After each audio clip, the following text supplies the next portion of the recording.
इस जगह पे और इस मुद्दे को सपोर्ट करने आने के लिए मोटिवेशन की पहली बात तो भारत के छात्रों को जरूरत ही नहीं होनी चाहिए मोटिवेशन की यहाँ पे आने के लिए। यहाँ पे आने का मुद्दा बिल्कुल क्लियर है, शिक्षा व्यवस्था को सुधारने का मुद्दा है ये। वो 30 बच्चों की बात है जिन्होंने अपनी जान गंवा दी शिक्षा मंत्री के लापरवाही की वजह से। ये सोनम सर जो हमारे 58-59 साल की उम्र में हम सबके लिए, हम छात्रों के लिए, पूरे देश के लिए, पूरे देश के शिक्षा व्यवस्था को सही राह पे लाने के लिए वो हंगर स्ट्राइक पर बैठे पिछले 19 दिन से। तो हमें मोटिवेशन की जरूरत ही नहीं है सर, इतना बहुत है हमें यहाँ खींचने के लिए। हम जेल का तो वो नहीं कर सकते, इस्तीफा दे दें, उस पद को छोड़ दें जिस पद से देश की भविष्य बनता है, जिस पद से युवाओं का भविष्य बनता है, और युवाओं का भविष्य बनेगा तो देश का भविष्य बनेगा। तो वो पद इनको छोड़ना बहुत जरूरी है। इस चीज के लिए हम सब यहाँ पे हैं। गर्मी बहुत ज्यादा हो रही है और इस गर्मी में कॉकरोच बने हुए एक भाई हमारे साथ है। उन्होंने हमें अपना नाम बताया लेकिन नाम बताने के लिए मना किया है। क्यों? क्योंकि वो घर पे बताकर नहीं आए हैं।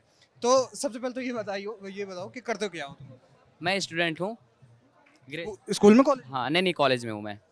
हाँ, क्या, किस चीज़ की पढ़ाई कर रहे हो? मैं बीए कर रहा हूँ राजनीति शास्त्र से, लखनऊ विश्वविद्यालय। जी। तो दिल्ली में ही रहते हो? नहीं, दिल्ली में नहीं, लखनऊ में रहता हूँ, बट इस प्रोटेस्ट को समर्थन देने में आया हूँ यहाँ पे। लखनऊ से यहाँ आए हो, वो भी घर वालों को बिना बताए हुए? जी जी, मेरा होम टाउन है अयोध्या, बट मैं लखनऊ में रह के पढ़ाई करता हूँ। तो वहाँ से आना मेरे लिए पॉसिबल हो पाया क्योंकि घर से मैं आ नहीं सकता था। 19 दिन से लगातार यहीं हो, बैठे हुए हो दिन रात? मैं 20 तारीख से हूँ यहाँ। 20 तारीख से यहीं बैठे हो और मतलब रात को ना, यही जंतर मंतर की क्षण के हम लोग का बिस्तर है, लाइब्रेरी है, किचन है, सब कुछ यही है। अच्छा एक बात बताओ, जब घर वालों का फोन आता है या कुछ भी ऐसी बात होती है तो यहाँ पे से जो भी कुछ आवाज आ रही है वो तो आवाज सुनाई देती होगी उनको, बात कैसे करते हो और मना कैसे? हाँ, मैं जंतर मंतर से बहुत स्पीड में भाग के जाता हूँ बाहर रोड पे, उधर मतलब बाहर जहाँ ये साउंड की आवाज नहीं जाती है वहाँ होके मैं बात कर लेता हूँ। जब रात को फोन करते होंगे तो रात को इस तरह से रोड पे जो गाड़ी फाड़ी चलने की आवाज आती होगी तो फिर उस पे मतलब उस पे फिर उसका व्यवस्था लेके आया हूँ। जैसे ये आप लोग माइक लगाते हैं ना, ये मेरे पास है, मैं दिखा दूँ आपको।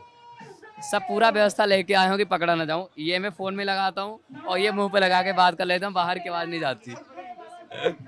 और इसमें छिपा के रखता हूँ, जेब है मेरे पास, अब गिरेगा नहीं है। तो ये बताओ कि ये जो मोटिवेशन है आपको आई हुई कि आप लखनऊ से यहाँ तक पहुँच गए हैं, घर वालों को आपको पता नहीं है कि आप ये कर रहे हैं और इसी वजह से आपने मास्क भी लगा रखा है, लेकिन फिर भी क्या वो मोटिवेशन थी जो आप यहाँ? सर देखिए, अब अगर हम ईमानदारी से बिल्कुल सच्चाई बताएं तो हम जिस लिए आए हैं यहाँ पे, इस जगह पे और इस मुद्दे को सपोर्ट करने आने के लिए मोटिवेशन की पहली बात तो भारत के छात्रों को ज़रूरत ही नहीं होनी चाहिए मोटिवेशन की यहाँ पे आने के लिए।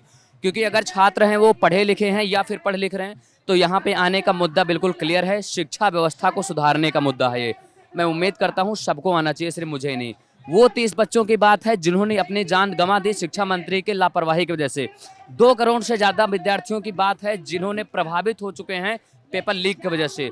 उनको न्याय दिलाने के लिए, उन 30 बच्चों को श्रद्धांजलि दिलाने के लिए और न्याय दिलाने के लिए, और ये सोनम सर जो हमारे 58-59 साल की उम्र में हम सबके लिए, हम छात्रों के लिए, पूरे देश के लिए, पूरे देश के शिक्षा व्यवस्था को सही राह पे लाने के लिए वो हंगर स्ट्राइक पर बैठे पिछले 19 दिन से।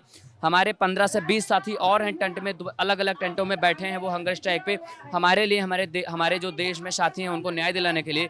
तो अगर इतना चीज़ हमको क्लियर है माइंड में कि इस चीज़ के लिए हो रहा है तो हमें मोटिवेशन की जरूरत ही नहीं है सर, इतना बहुत है हमें यहाँ खींचने के लिए। एक आप पढ़ाई कर रहे हैं इस वक्त और राजनीति विज्ञान के आप स्टूडेंट हैं, तो मुझे एक बात बताइए कि मान लीजिए धर्मेंद्र प्रधान क्या आप इस्तीफे की बात कर रहे हैं, इस्तीफा अगर वो सरकार की तरफ से कोई प्रतिनिधि आपसे बातचीत करने के लिए आता है तो थोड़ा अगर वो नेगोशिएट करने की बात कहें तो क्या ये इस्तीफे से नीचे नहीं मानेंगे या फिर इससे भी कुछ बड़ी मांग है? नहीं सर, इसमें नेगोशिएट का कोई चांस ही नहीं है कि बात 30 बच्चों की है जिन्होंने अपने जान को बलि पे चढ़ा दिया।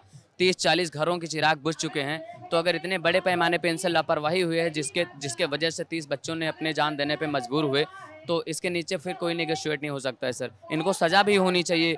बट अब आप देख रहे हैं कि न्यायपालिका किस तरीके से सरकार के कहे अनुसार हम लोग को कॉकरोच कह देती है। ये कहीं ना कहीं किसी के दबाव में ही गए हैं, पूरा देश जानता है। ईडी, सीबीआई सब लोग उनके गुलाम बने बैठे हैं सर।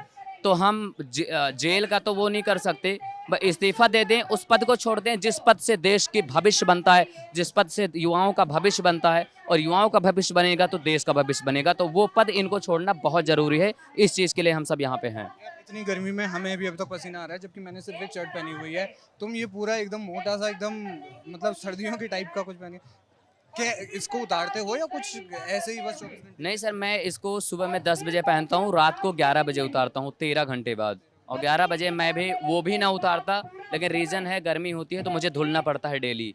शाम को धुल के रात में डाल देता हूँ सूखने के लिए, मॉर्निंग में फिर पहनता हूँ। अब गर्मी लगती है, वो कैसे हैंडल करते हैं रही बात ये, तो इसको मैं बता दूँ सर, गर्मी बहुत ज़्यादा लगती है, कभी-कभी मैं बेहोश भी हो जाता हूँ, इतनी ज़्यादा गर्मी में चक्कर भी आते हैं। लेकिन मैं जैसे ये दिक्कत होती है, मैं जाके सोनम सर का चेहरा एक बार देखता हूँ। ये क्यों भूख हड़ताल पे बैठे हैं इतनी 58 साल की उम्र में। अपने साथियों को देखता हूँ कि मेरे साथी क्यों भूख हड़ताल पे बैठे हैं, और मैं सोचता हूँ क्यों बैठे हैं। उन 30 बच्चों के बारे में सोचता हूँ जो आज हमारे बीच नहीं है लीक पेपर लीक की वजह से। तो सारी गर्मी सारी पीड़ा खत्म हो जाती है। अच्छा, एक चीज़ और 20 तारीख को संसद मार्च में ज़ाहिर है कि जब आप इतने दिनों से यहाँ पर हैं, मतलब जब से प्रदर्शन शुरू हुआ है, तो 20 तारीख को भी आप शामिल रहेंगे। ये जो युवा वर्ग है, जो इस खास तौर पर आपकी उम्र का है, उनको आप क्या संदेश देंगे? मैं संदेश यही देना चाहूँगा कि आप किसी व्यक्ति को सपोर्ट करने मत आइए यहाँ पे, आप किसी पार्टी को सपोर्ट करने नहीं। ये देश के शिक्षा की बात है, शिक्षा व्यवस्था को सुधारने की बात है। ये यहाँ पे आना आपको इसलिए चाहिए क्योंकि 30 बच्चों को न्याय दिलाने की बात है जो हमारे बीच नहीं है पेपर लीक की वजह से। वो 2 करोड़ से ज़्यादा विद्यार्थियों को न्याय दिलाने के लिए आप आइए जो पेपर लीक की वजह से प्रभावित हुए हैं। आपको इसलिए आना चाहिए 20 तारीख को मार्च में शामिल होने के लिए, क्योंकि देश की शिक्षा व्यवस्था की बात है। देश की शिक्षा व्यवस्था आज के डेट में इतना भ्रष्ट हो चुकी है, इतना धंधा पूरा व्यापार बना के रख दिए हैं आज के मंत्री बीजेपी सरकार ने। उसको आप सुनिश्चित करें कि आपको आना चाहिए, आपको इस आंदोलन को सपोर्ट करना चाहिए, क्योंकि ये आंदोलन सिर्फ शिक्षा व्यवस्था को बेहतर बनाने के लिए है। सोनम सर भूख हड़ताल पे बैठे हैं, अपने लिए नहीं। वो कोई एग्ज़ाम नहीं देंगे, वो पढ़ेंगे नहीं, अब उनकी सारी चीज़ हो रही है, लेकिन वो आपके लिए बैठे हैं। तो आपको आना चाहिए, शिक्षा मुद्दा है, विचारधारा शिक्षा का है। उन बच्चों को न्याय दिलाने के लिए आना चाहिए जो बच्चे सुसाइड किए हैं। अच्छा यार, उम्र क्या है तुम्हारी? उम्र हमारी 22 साल है।